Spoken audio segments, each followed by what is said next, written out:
Hi all, welcome back to my channel. ನಾನಿವತ್ತು ನಿಮಗೆ ಪಾಲಕ್ chicken ಹೇಗೆ ಮಾಡೋದು ಅನ್ನೋದನ್ನು ತೋರಿಸ್ಕೊಡ್ತಾ ಇದ್ದೀನಿ. ಈ ರೀತಿ ನೀವು ಡಿಫ್ರೆಂಟಾಗಿ ಮಾಡ್ಕೊಂಡು ತಿನ್ನೋದ್ರಿಂದ ತುಂಬ ಚೆನ್ನಾಗಿ ಇರುತ್ತೆ ಟೇಸ್ಟು. ಮೊದಲಿಗೆ ನೀವು ಮಿಕ್ಸಿ ಜಾರ್ಗೆ ಕೊತ್ತಂಬರಿ, ಪುದೀನ, ಬೇಯಿಸಿಟ್ಕೊಂಡಿರೋ ಪಾಲಕ್, ಅದ್ರ ಜೊತೆಗೆ ಒಂದು ಬೆಳ್ಳುಳ್ಳಿ, ಒಂದು ಸ್ವಲ್ಪ 8-10 ಗೋಡಂಬಿನ ಸೇರಿಸಿ ರುಬ್ಬಿ ಸೈಡಲ್ಲಿ ಇಟ್ಕೋಬೇಕು. ಮತ್ತು ಮೊದಲಿಗೆ ಪ್ಯಾನ್ಗೆ ಎಣ್ಣೆ, ಸಾಸಿವೆ, ಚಿಕ್ಕದೊಂದು ಹಚ್ಚಿಟ್ಕೊಂಡಿರೋ ಈರುಳ್ಳಿ ಸೇರಿಸ್ಕೊಂಡು ಚೆನ್ನಾಗಿ ಫ್ರೈ ಮಾಡ್ಕೋಬೇಕು. ಹಸಿ ವಾಸನೆ ಹೋಗೋವರೆಗೂ ಫ್ರೈ ಮಾಡ್ಕೋಬೇಕು. ಅದ್ರ ಜೊತೆಗೆ ನಾನು ಶುಂಠಿ ಬೆಳ್ಳುಳ್ಳಿ ಪೇಸ್ಟ್ ಸೇರಿಸ್ಕೊತಾ ಇದ್ದೀನಿ. ನೀವು ನಮ್ಮ ಚಾನಲ್ನ ಫಸ್ಟ್ ಟೈಮ್ ನೋಡ್ತಾ ಇದ್ದರೆ ಲೈಕ್ ಮಾಡಿ, ಶೇರ್ ಮಾಡಿ, ಕಮೆಂಟ್ ಮಾಡಿ, ಸಬ್ಸ್ಕ್ರೈಬ್ ಮಾಡಿ, ಹಾಗೆ ಬೆಲ್ ಬಟನ್ ಕೂಡ ಆನ್ ಮಾಡ್ಕೊಳ್ಳಿ.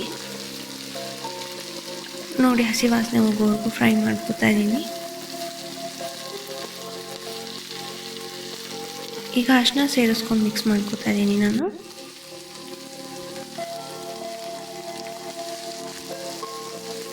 ಒಂದು ಅರ್ಧ ಕೆಜಿಯಷ್ಟು ಚಿಕನ್ ತಗೊಂಡು ತೊಳೆದು ಫ್ರೈ ಮಾಡ್ಕೊತಾ ಇದ್ದೀನಿ. ಇವಾಗ ಹಾಕ್ಕೊಂಡು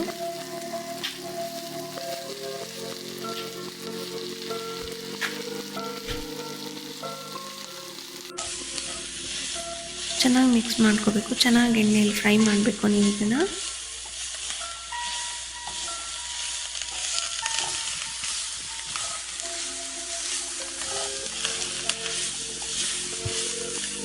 ಚೆನ್ನಾಗಿ ಫ್ರೈ ಎಲ್ಲ ಮಾಡಿದ್ದೆಲ್ಲ ಆದಮೇಲೆ ಒಂದು 2ರಿಂದ 5 ನಿಮಿಷ ಲಿಡ್ ಕ್ಲೋಸ್ ಮಾಡಿ ಬೇಯಿಸ್ಕೋಬೇಕು.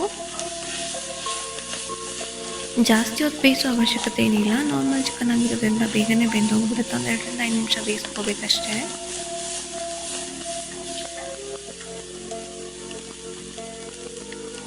ನೋಡಿ, ಇವಾಗ ಸ್ವಲ್ಪ ಬಂದಿದೆ, ಚೆನ್ನಾಗಿ ಬಂದಿದೆ.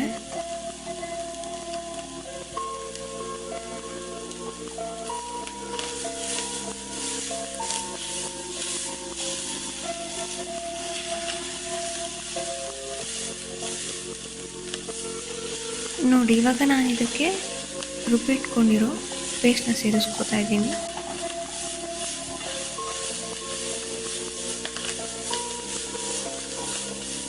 ರುಬ್ಬಿರೋದನ್ನು ಸೇರಿಸ್ಕೊಂಡು ಚೆನ್ನಾಗಿ ಮಿಕ್ಸ್ ಮಾಡ್ಕೋಬೇಕು. ಮಿಕ್ಸ್ ಮಾಡಿದ್ದೆಲ್ಲ ಆದಮೇಲೆ ಉಳಿದಿರೋ ಮಸಾಲೆನ ಸ್ವಲ್ಪ ನೀರು ಹಾಕಿ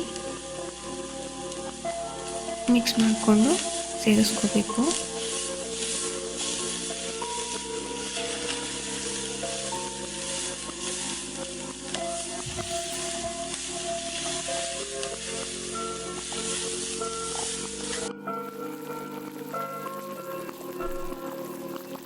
ಚೆನ್ನಾಗಿ ಮಿಕ್ಸ್ ಮಾಡ್ಕೊಳ್ಳಿ. ಇವಾಗ ನಾನು ಇದಕ್ಕೆ 2 ಸ್ಪೂನಷ್ಟು ಅಚ್ಚ ಖಾರದ ಪುಡಿ ಹಾಕೋತಾ ಇದ್ದೀನಿ.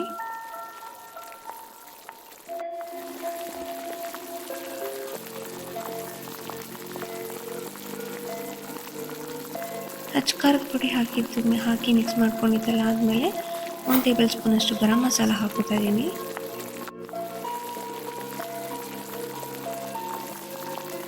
ಈಗ ರುಚಿಗೆ ತಕ್ಕಷ್ಟು ಉಪ್ಪು ಸೇರಿಸ್ಕೊತಾ ಇದ್ದೀನಿ.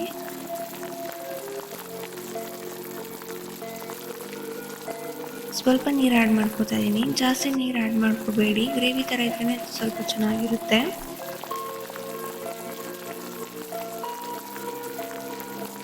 ನೋಡಿ, ಇವಾಗ ಇದು ಚೆನ್ನಾಗಿ ರೆಡಿ ಆಗಿದೆ.